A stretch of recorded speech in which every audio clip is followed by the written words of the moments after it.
Hi, everyone. Welcome to our fifth Career Spotlight webinar. Thank you for tuning in. My name is Jin Ding. My preferred pronouns are she, they, and I'm one of the co-directors of AAJA's Women and Non-Binary Voices. Today, we're talking to Corinne Chin, who is joining us from Seattle. I'll let you introduce yourself, Corinne. Hi, as Jin said, my name is Corinne Chin. I work at the Seattle Times currently as a senior video journalist and the Diversity and Inclusion Task Force lead. I go by she, her pronouns. I've been in Seattle at the Seattle Times since 2014 and an AAJA Seattle member as well. And for the past 2 years, I've served as chapter president. Great. We'll first start with the interview portion, and we'll leave some time for questions from the audience. So if you have questions, you can post them in our Facebook event or tweet with the hashtag AAJ Hangout, or you can just leave it here in the Zoom. I think we can read the questions at the end. Okay, let's get started. I want to ask you about your career path first, Corinne. How did you get into journalism? And how was your first job look like? So I did go to journalism school. I did my undergrad at Medill at Northwestern University. And in undergrad, I studied magazine journalism. I was really interested in writing and long form. And part of that, I should practice telling a more coherent story of my kind of origin. But I'll leave a link later if I remember for a good Q&A that Amy Wong did with me, and she is our National Advisory Board rep at the Seattle chapter, and she also works at the Seattle Times as a features producer. But my mom was a dentist, and she, as a new immigrant, not a ton of childcare resources, so often I was sitting quietly in her waiting room while she was working, and in the waiting room of a dentist's office, there's piles and piles of magazines. So I read a lot of magazines growing up, and it was really interesting, especially as I think the daughter of immigrants, to read these magazines that were clearly marketed to a predominantly white audience. So it made me realize a couple of things. It made me realize, one, I didn't quite fit in this world that I was reading about, and two, taught me how to fit into the world I was reading about. So I think that magazines, even behind the surface, if you peel back layers, were really informative and educational for me growing up. But I got to undergrad and I was interested in this type of storytelling, but it was kind of when the DSLR revolution was starting up. So a lot of news organizations, a lot of photojournalists were starting to use DSLRs to experiment with video storytelling. And that was something that was really cool to me, was to use this new medium and use the power of the internet to really tell stories that come to life. So I pursued my master's in video journalism, and the year that I started my grad program was the year that the Canon 5D Mark III came out, which was the first DSLR to really have fully functioning HD video, have a headphone jack so you can monitor audio. So it was a really great time, I think, for me to start doing video journalism and make my own projects and make a lot of mistakes and really learn what are the best and worst ways to use that as a medium. So that was my kind of educational journey through undergrad and grad school. And after grad school, I was doing a lot of freelancing and a lot of fellowships and grants. I was based in Washington, D.C., and I was traveling abroad. I did a story in Brazil before the World Cup in 2014. I did a story in Burkina Faso, and I actually did an internship in Nairobi with the Associated Press, so I did travel quite a bit. I learned a lot in the field, and eventually I ended up at the Seattle Times. It was a really appealing opportunity for me to come back to the States and be reporting on the community that I lived in and that I worked in and that I was a part of, and to have that kind of tangible impact, which is not something that a lot of the time you feel when you are abroad reporting for an audience over the ocean. That's awesome. So you talked about some of the projects you did earlier in your career as an international journalist. So what are the few like star projects you worked on in the last few years that after you moved to Seattle Times? So the last few years, I've really tried to take that sensibility of telling these stories from groups and communities that I felt like I didn't hear from growing up in those magazines in the waiting room, and I still feel like we continue to undercover as an industry. So probably one of the most prominent ones is called Under Our Skin, and that was actually way back in 2016 now. It's an interactive documentary that explores the words that we use and that we misuse when talking about race. And that was in the summer of 2016, so it was a really interesting time. It was during the campaign. And it's really interesting to watch it now after the election and to see how things resonate a little bit differently, and to keep revisiting and rewatching. I'm sure we'll talk a lot about this project later because it took 6 months, and it was very collaborative across different parts of the newsroom. So we had to work together in ways that we hadn't worked together before as a legacy news organization.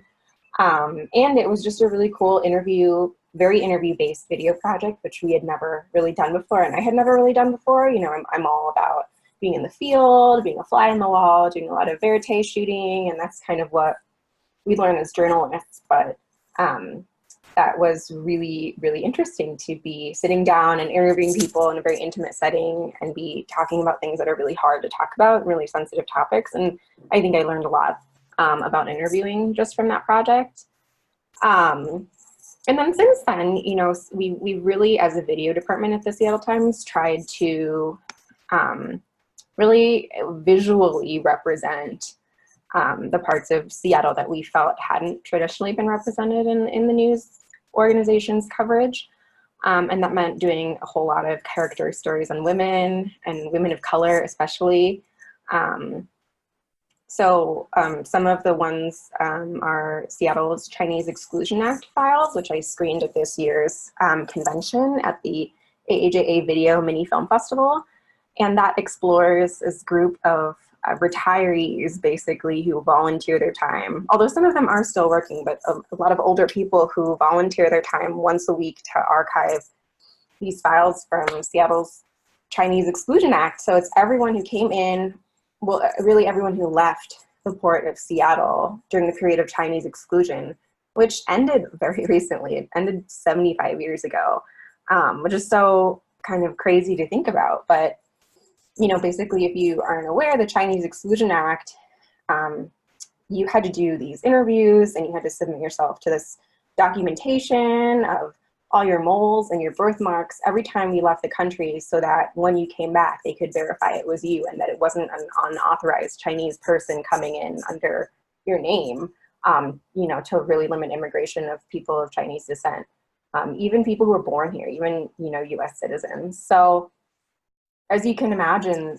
people leaving the port of Seattle, whether they were going back to China or whether they were going to China for the first time even, or if they were just going up to Canada, people left the port of Seattle, and there's hundreds of thousands of these files, and there's 50,000 left that these volunteers have to index and document so that people who might be looking to research in the National Archives or who might be looking for their ancestors in the National Archives can access these files and maybe learn a little bit more about their families and their history, or just learn about what happened under this act. So I did a character-driven kind of story exploring a couple of these volunteer retirees and their own personal stories about how they had volunteered for the files and ended up finding a lot of family information through them. Great. So if anyone wants to watch the Under Our Skin, I highly recommend that. There's a link on Corinne's bio page on AAJA website. So definitely watch that after this webinar. And also this year's convention, we did show this Seattle's Chinese Exclusion Act files. So like probably 50 of us had a really good time watching that film together with Corinne in the room. How do you see your own identity just as an Asian American? As you said, like growing up, basically reading magazines that doesn't really speak to you, and learning all that journey impacting your current reporting. Yeah, I think I think I'm maybe more aware of the ways and, the microaggressions that a lot of journalism perpetuates in its reporting because I experienced them growing up and it really shaped how I saw myself and how I continue to see myself. So for me, actually working on, for example, the Chinese Exclusion Act story, a lot of those pictures are of babies who were leaving through the port of Seattle, of 2-year-olds. And, I could see myself in them as well. So for me, I think that I did approach that story definitely with a more personal and a more just sensitive touch. I don't necessarily think if I wasn't Asian American or Asian that I wouldn't have done that story well, but I do think it may not have had some of the subtleties that I think I introduced to that story. And I think the bigger part of how being identifying as an Asian American woman affects my work is through story selection, and in even identifying what makes a good story. I think another example of one of the cooler stories I've worked on in the past couple of years was one I did with Erica Schultz. It's on mother-daughter powerlifters. So they're both world champion powerlifters and bodybuilders, and they're so impressive. And that could have just been a traditional sports story, but it would have still been a really good story because these women are like 53 and 18 or were at the time of filming, and just doing amazing things that were totally just very impressive. But I think for me, that story wasn't about sports and it wasn't about powerlifting. And so when Erica Schultz, the photographer, and I went out and did the interview, I think I asked very different questions, knowing that the mother was a Japanese immigrant herself, and her daughter, was born in the U.S., but half Japanese and half African American. So being a single mother who was an Asian American woman who is strong not only in the physical sense, but strong enough to raise her entire family with fibromyalgia and battling all of these obstacles, as well as the discrimination that came with her race and her accent and microaggressions that came with gender and being a strong, powerful woman. We got to a much deeper level, I think, in the interview, and were able to connect a little bit more personally. And it was really a story about family and about womanhood and motherhood and daughterhood and all of those things. And it wasn't just a story about sports or powerlifting. And I think this is true of any identity, right? I think that there are other identities and groups that and communities that I don't belong to, where I will never be able to capture some of the nuance as well as somebody who has experienced those things and gone through those things. Talking about you reporting on the community that you don't belong to, I know you recently did a border project. Can you tell us a little bit more about that new project you published? Yeah, so it's still in the works, and it's still a longer kind of series, and it's really cool because I think we worked for both organizations, so you probably know a lot more about it than even some of my editors. But so in the spring or earlier this year, Erica Schultz again and I traveled to Mexico for about 5 weeks total to work on a series called that we're calling Beyond the Border, and it looks at immigration, it looks at migration and asylum and deportation. So we did several stories in several cities around Mexico, and they were all supported by the International Women's Media Foundation and the Pulitzer Center on Crisis Reporting. And we're very, very grateful for that, because that gave us the freedom to really spend the time in Mexico that we needed to spend to do stories that weren't just news hits or, very surface level. So we did get to spend about the first story published actually right after AAJA in August, and that one looks at asylum in Tijuana, and it looks at what the situation is there, and it's more like an interactive story with integrated video and photos and text, and we all reported it together. Erica and I reported that with our then columnist Tyrone Beeson, and we looked at people who were coming up from the migrant caravan at the time, which was about a year, it started about a year ago around this time, and people were still coming in.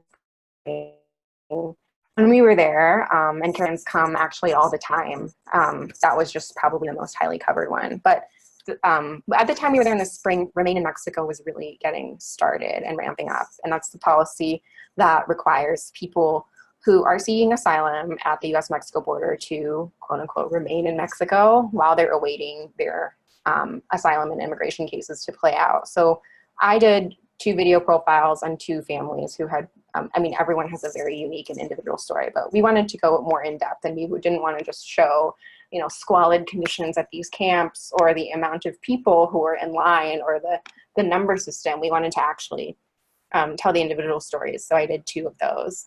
And then in September, I believe, we published a story about the Valdez family, who originally, well, they lived in Kirkland, Washington for decades, for several years. And about 5 years ago, Rafael Valdez, the father in the family, was deported back to Zacatecas, Mexico. He originally was pulled over for it was a reckless driving charge. So he was pulled over and deported. So they're now they're 5 years into a 10-year ban for re-entry into the United States. And so, you know, the whole family went over, him, his wife, and 2 daughters. And the daughters right now are 6 and 11. So it's like a really kind of pivotal time in their childhood, and they're really growing up in Mexico. So it looks at what the situation is there. What is this very Northwest family? How are they faring in Mexico, and what are their hopes and plans for the future? And the ones that are I have 2 that are still in the works right now. And one of them is also on deportation, but looking at Mexico City, and less about the family unit, but more about what happens when you as an individual are deported to this place that has very little support. There's really no government programs in Mexico to welcome people back. It's almost impossible to even get an ID card if you don't have the right documents, which a lot of people, if you grew up in the States and you spent most of your life there from a very small child, you don't have those documents. So it looks at kind of the impromptu communities that spring up, and it looks at how people navigate this world, and how different but how alike things are between here and there. And then our last piece, it's not really on immigration, but it is a border story. And we went to Juarez, Mexico. And this is a piece that is very conceptual, and look for it in Pacific Northwest magazine early 2020. Although video will only be online, but we're calling it a visual poem, and it looks at the issue of femicide in Juarez, and it's a little more conceptual, it's a little bit less newsy, and we're still working out what that will really look like, but it's all about women. We spent a lot of time with a lot of different women, mothers who are searching for their daughters who've been missing or murdered in the area, activists and policymakers, and really just connecting the dots between this epidemic of violence against women over the border, and how it is connected to us and touches us in the Pacific Northwest as well. So this just jumps to me that one of our members, Anli, actually posted a question she wants to ask you about all the things you've mentioned, that is a 5 weeks long reporting project. How did you pitch this long form project to your editors, and how did you overcome all those challenges and convince your editors, that your management, that this is a good idea to send me to Mexico for 5 weeks? Yeah, it definitely helped to have the funding, I will say. Like, of course, they wouldn't have said yes to 5 weeks if they had to pay for all of it, right? So we applied for a fellowship with the IWMF. So Erica and I were fellows with the International Women's Media Foundation, and so they paid for our flights, they paid for all of our living expenses, food, hotel, everything while we were on the ground, as well as a hostel environment and first aid training before that stint, which was so helpful. And we actually just we actually just did a brown bag session for the women in our newsroom that shared some of the tips for travel and escaping restraint and all the fun stuff. That was really cool and fun. But so yeah, we had the training and all that covered. So that was huge, because to even be selected for that was a huge honor. And you know, how can our editors say no if we're selected from a very competitive pool of applicants for this fellowship, and you know, this really once in a lifetime opportunity. So it wasn't only the money part, but I think also the, wow, this is a great opportunity aspect, and the fact that we were willing to bring some of that training back to the newsroom and give back to other members. That was really helpful. And then as well as the Pulitzer Center, they funded the travel for Tyrone Beeson, who does not identify as a woman, so was not able to join us on the fellowship. But it worked out really well, because we kind of had different angles and to report on in the project as well. And they were really supportive. And I think also with Pulitzer Center, you know, our newsroom and the Pulitzer Center have worked together over the years on several projects. And so they were very supportive of, they knew that working with the Pulitzer Center would be a great experience, and we would have what we needed in terms of fixer and everything. So Tyrone applied first, and then our partner for the Zacatecas project, Nina Shapiro, also applied for a grant from the Pulitzer Center. And actually Pulitzer funded the entire Zacatecas trip. So yes, I would say outside funding or outside opportunities, that was very helpful. But I also think having a track record is very important. And Under Our Skin was really the first long-term project that I did at the Seattle Times that really took off. And that was a huge group effort. You know, more than 20 journalists in the room were involved, but it was really led by myself and by Lauren Frone, who is my colleague in the video department, and we really edited that together. So to have a really successful award-winning project that we spent 6 months on while also doing our daily work, I remember filling out my annual review that year, and I was like, I did 30 video stories at the same time as we did this 6-month project, you know, just to say, like, look, I can still juggle and balance and prove that. But having that, you know, really took off. It won a lot of awards. We did a lot of community events with it. We got invited to speak at small community groups and churches and schools and the Seattle FBI. So for our editors to see how much of an impact our video storytelling could have, I think that was really key to getting approval to do a longer term project like this. And Erica, who was my partner for the trip, she's been at the Seattle Times for 12 years, and she's also done a lot of long-term storytelling on her own. So that was helpful too. Great. So correct me if I'm wrong, that I don't think you speak Spanish, right? I don't. I took Spanish in high school, and I understand Tagalog pretty well. And so I still understand a little bit of Spanish, and there's some Spanish and Tagalog that work well, but especially in a situation like the asylum package where multiple dialects and multiple countries and multiple colloquialisms are being spoken, I cannot keep up with that. Yeah. So how do you report on a community that you don't naturally have access to, like not dislike anything that you reported in the past? Yeah. I think this is a really interesting question, because a lot of the time I heard it being asked of white journalists and white reporters who tend to report on these issues. And a lot of the time I feel like it's asked with like, are you qualified to report on this community? Which is a fair question. I think it's a very fair question. And I only bring that up now because if you think about it, like all of my training and all of my J school and most of my first several years of storytelling was on a community I don't belong to, which is like the mainstream majority community of like, I don't just mean white people, I also mean like Seahawks fans when they went to the Super Bowl. You know, there's a lot of things. So I think just being a good journalist and backgrounding, as clinical as that term sounds, is really important. But specifically for reporting internationally, I think getting a good fixer is everything. Not only somebody who's knowledgeable and who can get you into good access and out of sticky situations, but somebody who's also really sensitive, especially for the kind of storytelling we do, which is really in-depth visual storytelling.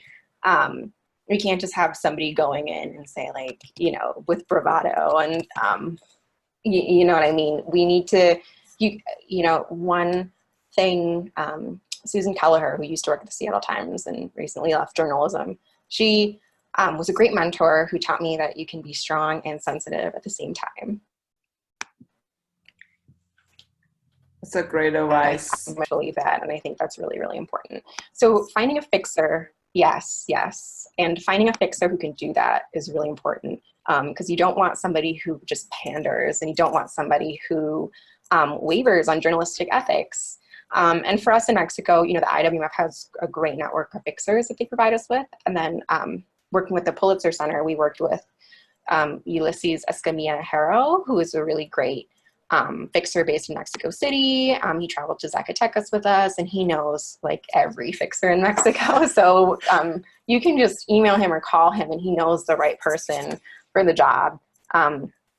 So I really loved working with him. But I think working with a fixer is a really important, finding the right fixer is really important. And to that, if you're reporting even domestically, you know, they might not call themselves fixers, but every community has fixers. Every community has trusted people who can really help you put the issues in perspective, help you get to know a community in a way that is not, you know, not pandering, not extractive, not any of the things you don't want in your stories. So that could be a community leader. It could be somebody on the school board. It could be a local journalist if you're going to a town that you're not based in. Really, I advocate connecting with real people. You know, it's not just about reading the local paper, or it's not just about reading the school bulletin or the internal email newsletter, but really having a conversation with somebody. That's how you can really pick up on the sensitivities of any given topic or community. Great.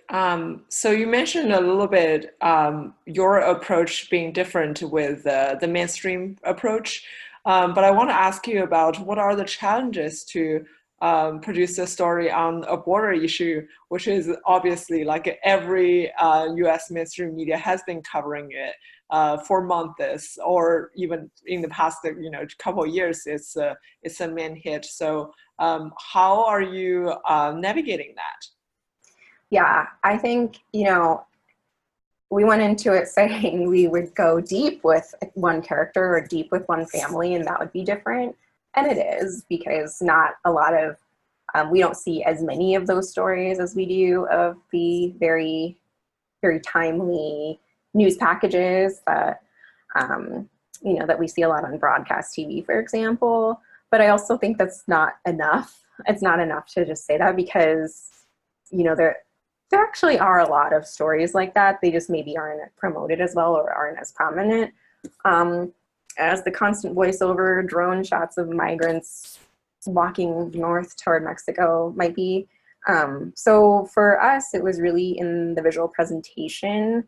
That's a big challenge. We want something that's a little more evergreen, that people can go back to, that can be a resource for people who might want to learn more about this, because aside from those of us who are journalists and news junkies, people don't have the latest updates constantly. So I think that even today you could go back to that asylum piece that published back in August and still get something from it if you hadn't seen it before, and that's something that was really important to us. So making it evergreen in the presentation and also kind of immersive. So it's like a resource. It's not just like an article that you have a tab open and then close it forever. It's something that really sticks in your mind, something that maybe schools can use. And actually that is something that's big with the Pulitzer Center. So we are visiting some local schools who are using the stories as a learning resource.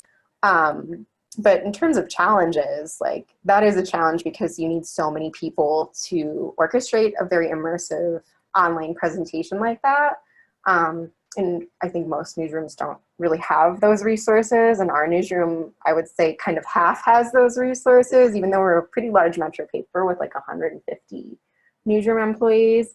We still, I mean, we're always kind of in a push and pull for those development resources and those design resources, because there just aren't that many of those people in the room compared to the amount of projects we're putting out. And then the other thing I would say, which is really linked to that, is time. Like, I really wish we could have gotten these projects out the door sooner, because I mean, I feel like now we're all talking about the Democrats, and I don't know, I feel like it's not, you know, that all eyes aren't on immigration as much as they were while we were actually traveling on that trip. But, you know, there's this little line, which is that we're publishing these when they're not competing with all these other things, and there's not as much immigration fatigue, hopefully, and people, especially I hope locally, are seeing these and realizing that this is an issue that permeates all the time, throughout the year, all the time. Like, it permeates all of our lives all the time, and we just don't always know it. So my hope is that this helps people understand that. Great. So if you are just joining us now, we're speaking to Corinne Chin, senior video journalist at the Seattle Times. And just a reminder to post your questions for Corinne in the Facebook event or tweet with the hashtag AAJA Hangout, and we'll take them at the end. So I just want to switch the topic a little bit from the reporting side to your role as a kind of an inclusion and a diversity leader in the newsroom. So you are the founder and leader of the Seattle Times award-winning Diversity and Inclusion Task Force. Can you, I mean, a lot of our AAJ folks probably have heard you talk about this, but I still want to ask you, how did you and your colleagues start the task force, and what do you guys are currently up to? Yeah, so we started the task force in its current iteration in 2017. And that was during the year that the newsroom was participating in the Night Lenfest Newsroom Initiative, which is this grant-funded, Night and Lenfest funded program for major metro news organizations to have a year of coaching and consulting to really definitively shift the business model from advertising revenue to digital subscription-based. And so we did that program in 2017.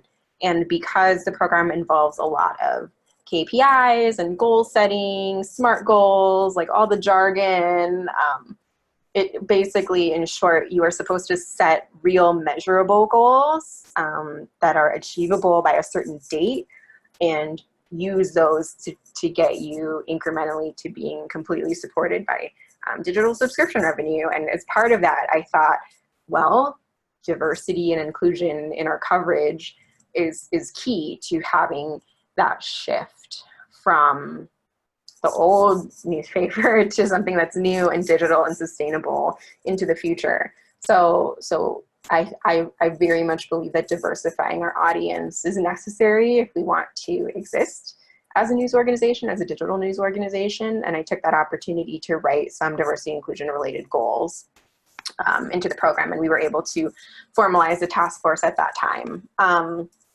That being said, there's been diversity committees of all kinds and all stripes for all the years leading up to that. And I think that a common problem or a common obstacle that they face is a lack of support from the top. So that's why I think it was so important to be connected with this Night Lenfest overall push. And I also think that's why 2 years later we still exist, because I think we see a lot of initiatives fizzle out before then, either because the people leading the charge move on to other organizations, or they just get tired, or I don't know, a round of layoffs happens and everything gets messed up. So yeah, I think really integrating it into a larger business conversation is really what made it sustainable and what has enabled it to exist.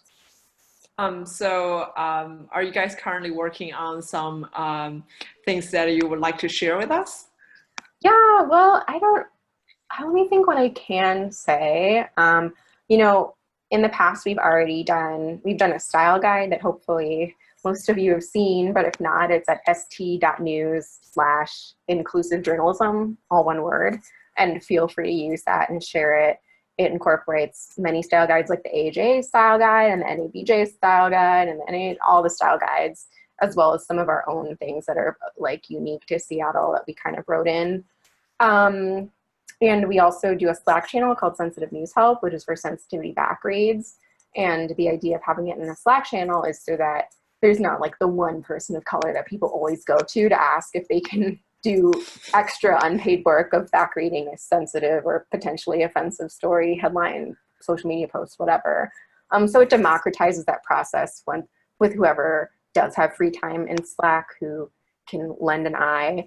But it also is a learning opportunity for everyone, even if they're not involved with the story, to learn about some of the potential traps that we can fall in as a news organization, or some of the mistakes that commonly made that we can stop making, right? So those are the two things that are kind of ongoing. We're constantly updating the style guide, constantly using the Slack channel. Last year, for the first time, we did a sentiment survey where we surveyed members in our newsroom looking at the internal culture and the internal issue of retention, particularly for people of color and women, who we did find that there was less satisfaction in those groups. And I don't think I can get into too much detail about exactly what we found, but we wrote an 11-page memo. The task force wrote an 11-page memo based on the results of that survey and delivered it to newsroom management, saying, here are the things that women are particularly concerned about. Here are things that people of color are particularly concerned about. And these are also things that prevent them from seeing a long-term future for themselves in our newsroom. Here's how we can change that. So we're working on releasing year 2 of that survey now. We're also working on, we had a leadership change in the spring/summer of this year. So we're working with our new executive editor to clarify some of her priorities and find ways that they align with the task force's priorities, and see what we can kind of accomplish now. So we're very much in the ideation phase and seeing how that fits in with our strategy, because we don't want to do anything just because it's cool, right? We do want to do things that are the right thing to do, but we also want to make sure that there's like an achievable and measurable outcome that makes it worthwhile, and also make sure that it prevents further harm from happening. Because I think a lot of the time newsrooms do something and it makes them feel good or it looks good, but then at the end of the day, is it really making a difference? And if it doesn't, that can actually come back and harm everyone later on. Yeah, it's a great suggestion. I want to ask you about your fellowship and grants experience, because obviously in your bio you mentioned a lot of them. It's kind of supported both your reporting and your career.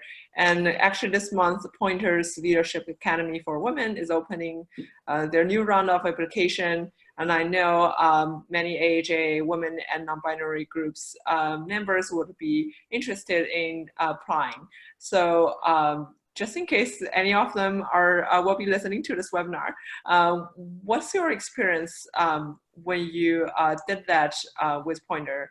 And also if there's anything you can share about what you learned from it, what that would be. Yeah, well, first of all, I definitely want to encourage everyone to apply. And the reason I list all of these opportunities in my bio and try to get it out there is because I am super happy to answer questions about the application. These programs can be really competitive, and I've screened applications for most of the programs as well. So I do know what kind of sets an application apart, and advice from other people really helped me when I was applying for these programs. So I'm really happy to give back because they were so life-changing. So with the Pointer Women's Leadership Program specifically, which, get your applications ready. I think for me, I got so much out of it, even though I don't have any direct reports. And for me, it really came as a time when I was at a crossroads of, do I want to go down that management track, which as women of color, we get a lot of pressure, I think, to do that, especially in newsrooms that are diversity minded. Sometimes it comes in the form of, and I'm not saying this happened to me, I'm just saying in general, I think sometimes newsrooms that care about diversity and care about getting women of color in leadership might be unconsciously, subconsciously, inadvertently pressuring their women of color to do something they might not want to do or they might not be ready for yet, because they value you and they want you in leadership, right? But, for me, doing this program came at a time of, do I want to do more of that, or do I want to grow more as a video journalist. And it was really helpful because this one specifically, this pointer program specifically, you really are looking more internally. You're really looking at, how do I lead? What is my leadership style? How do I manage from where or not manage, how do I lead from where I am? How do I manage up and down and sideways in every direction? What are some of the specific obstacles we face as women? And to learn all these things about myself and how I relate to the rest of the newsroom and how I relate to the rest of the industry in this very safe space with like 25 other very accomplished women who are just the coolest people, that you immediately have imposter syndrome when you're sitting in a room with them, but then you learn how to get over that imposter syndrome. It's just a really wonderful experience, and it was very, I don't think I need to promote it more because we get so many applications every year, like hundreds of applications, but I'm here to tell you, even if you don't think you're qualified, apply, because first of all, there's so many applications every year, and second, like, they really want to extend the opportunity to as many women as possible. And they see people apply several times, and sometimes they really want to have you in the program, but it's just not a great fit. You know, they do a lot of work to make sure that the women in each cohort are compatible with each other and that there's a good mix, diversity, not just in age or race or ethnicity, but also in geography and type of publication. So a lot goes into forming a cohort. So I would say, just apply. Even if you don't think you're qualified, maybe you will be, maybe you'll be surprised, and it's going to be a great opportunity anyway. And the worst thing that happens is that you get extra experience filling out an application, which is also great, great practice for like a Pulitzer grant application or an IWMF fellowship application. You know, these are all drawn from a similar skill set. And for application advice specifically, don't sleep on your letter of recommendation. Ask early, and if possible, I would even, you know, either work with your recommender to let them know, or to have a conversation. It's a good opportunity if you're asking, for example, your supervisor for a letter of recommendation. It's a great opportunity to have a one-on-one sit down and talk about what you're excelling at, what you're doing well, what are your areas of growth, and more importantly, where do you want to grow? Because I think high achieving women often just grow and grow and grow however they can and get any opportunity, and sometimes it's not what speaks to them inside. And that's really what I got out of this, but I think it's a great opportunity to get a recommendation letter that's really tailored to not just your strengths, but also your interests. And that tells the screeners, and it tells the organizers of the program who you are in a way that's way better than just, oh, Corinne's really great at her job and she goes above and beyond. So yeah, I would say recommendation letter is something that sometimes I see really strong applications with like a 1-paragraph recommendation letter, and it's just like, oh no. And the problem with that is that but also Pointer really wants employers that support the growth, right? They don't want the growth to stop that after that we get Pointer. They want it to carry through into the job and beyond, and multiply and exponentially grow. So that's also something that's really important too. I just want to use this opportunity to give a shout out to AAJA International Women's Media Foundation, because we are currently opening for 2 reporting trips to Mexico and Guatemala border, and also another one to El Salvador. Both are in March 2020. And it will be similar with the one that Corinne and Erica went earlier in this year.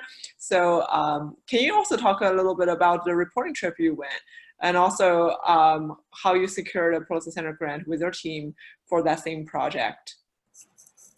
Yeah, so the IWF, I even remember the date that I submitted it because I was so, I remember it was due October 28th, 2018, and I hit submit like that night, like on the couch, because I've just been working on this application. So you're a typical journalist hitting the deadline. Oh yeah, but well, I found out about it kind of late. I think I found out about it earlier that week, and I do have IWF women in my network, but not super close to me, or I had at that time. So I knew people who had done it, but they weren't, like, it wasn't in my consciousness. And I opened an email. I had been thinking about the story that we wanted to do in Tijuana just it was just a thought at the time. And then I opened an email that was like, we want pairs of women to report on the U.S. Mexico border in Tijuana and Juarez. And I was like, oh my gosh, this is tailor-made for the story that Erica and I were thinking of at the time.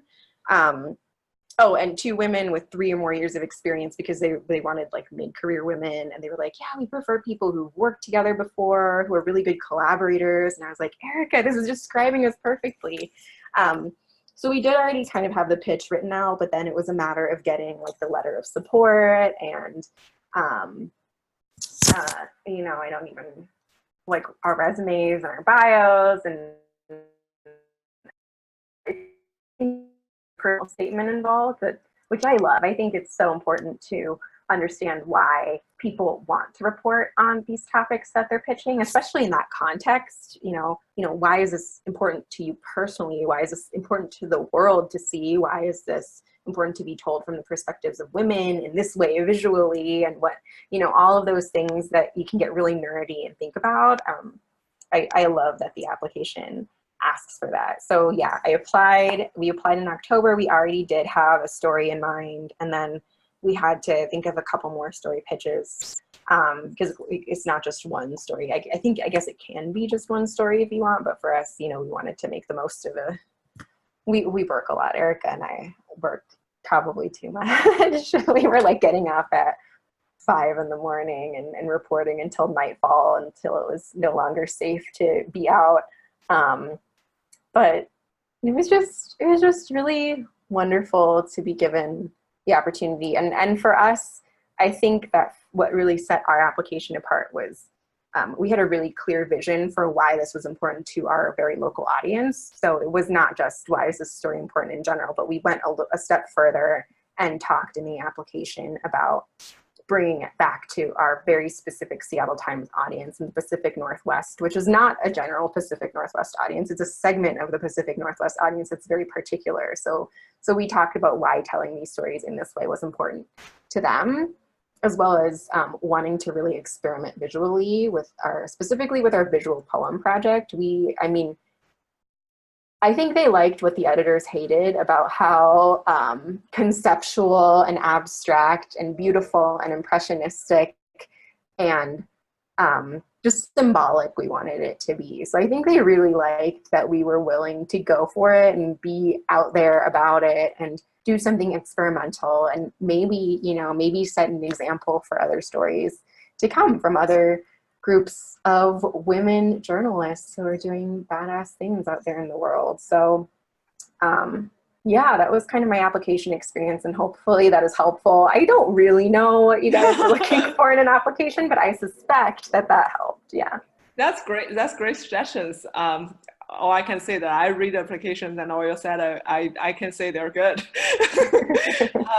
So I just wanted to mention one last question from Anli, that I would like to get your insight about salary and benefit negotiations.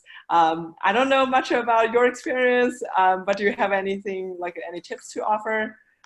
Yeah, I guess I have a lot. And I will say, with the Pointer Women's Leadership Academy program, there's a website called digitalwomenleaders.com, and you can actually sign up for one-on-one coaching sessions with me.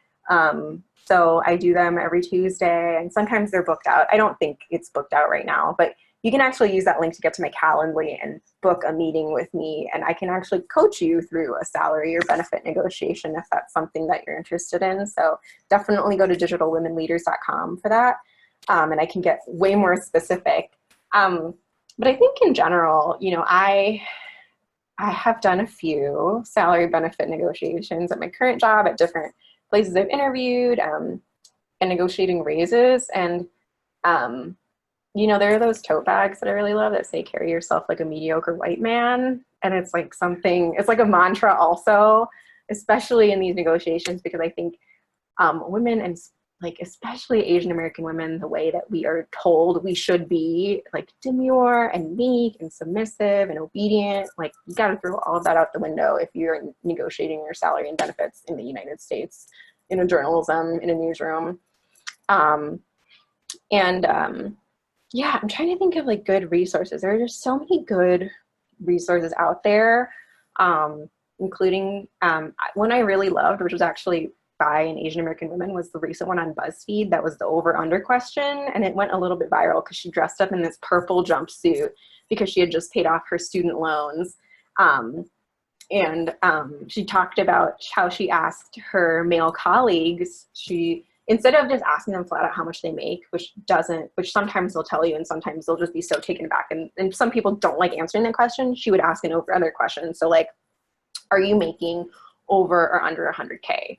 Over or under 90K? And then, you know, she could get a range, you know, the 10K range in which their salary was. And obviously, of course, what she found was that she was tens of thousands, dozens of thousands of dollars less than her male counterparts in the same or similar roles. So I really love the idea of doing that. I've never done that, but I think it's a great idea. And especially because I think in newsrooms, we have a little bit more of a challenging situation because a lot of newsrooms are really small. So it can be hard to find out, what do all the video journalists make? What do all the reporters make? Like if there's only two people and neither of them will tell you, what do you do? So I like the over-under because of the size issue, but also because of the market issue, because a lot of the time, like we're just talking about the Seattle Times, for example, it's like, well, what other newsroom video journalists can I compare myself to? If I compare myself to the New York Times, for example, it's like the cost of living, there's a difference there, right? So that my manager can always say, it's more expensive to live in New York, so you can't, like, we're not gonna pay you that much. Or if I compare myself to, I don't know, the Chicago Tribune, it's cost of living in Chicago, my hometown, is way cheaper than in Seattle. So it's just, it can be hard to get those equivalencies, I think specifically in a newsroom setting. So that is why I like the over-under challenge. Also looking at guild contracts for base pay is a good resource. But always remember that base pay is a base. It doesn't necessarily mean everyone in the newsroom who works for the Boston Globe Union is making that level, right? In fact, they probably are making more because that's the base. And if they are good at salary negotiations, they've negotiated their salary higher. So that's another thing to keep in mind. And I think it's just, so much of it is just psychological. It's just like getting over the fear and the anxiety. A lot of AAJA members, including ones you've done career spotlights with, have like really great lists of what to ask for if money is not on the table, like vacation, get sent to the AAJA conference. I don't even remember them all, but there's so many things you can ask for. But my advice is like, go for the money because the money can get you all those other things. And I'll say, like, as somebody who has received several raises, every time I'm like, why didn't I just ask for that sooner? Because it's like the burden, the financial burden that is like lifted off when you add that much more to your salary is so much better than the burden of like clipping coupons or, God, I have to meal prep and pack lunch every single day. So now I don't feel that horrible guilt that I think a lot of women place upon themselves if I like don't have enough time to pack a lunch. When I was making $30,000 less, it would bother me the whole day. You know, I would feel bad. I would feel guilty. I would feel like, oh my gosh, am I gonna have any left at the end of the month to save? When you could have just asked for like $2,000 more, which is a drop in the bucket for a lot of employers. Great. Wow. So Ann should definitely check out your digitalwomanleaders.com and then making sure to get on your office hour if she has specific questions to you about this one. But thank you, Corinne, for doing this webinar with us, and we will see you next whenever you do other stuff. Yeah, and feel free to get in touch anytime. Yeah, my email address is just cchin@seattletimes.com. Okay, awesome. Well, have a good night, everyone, and bye. Bye. Thank you, Jin.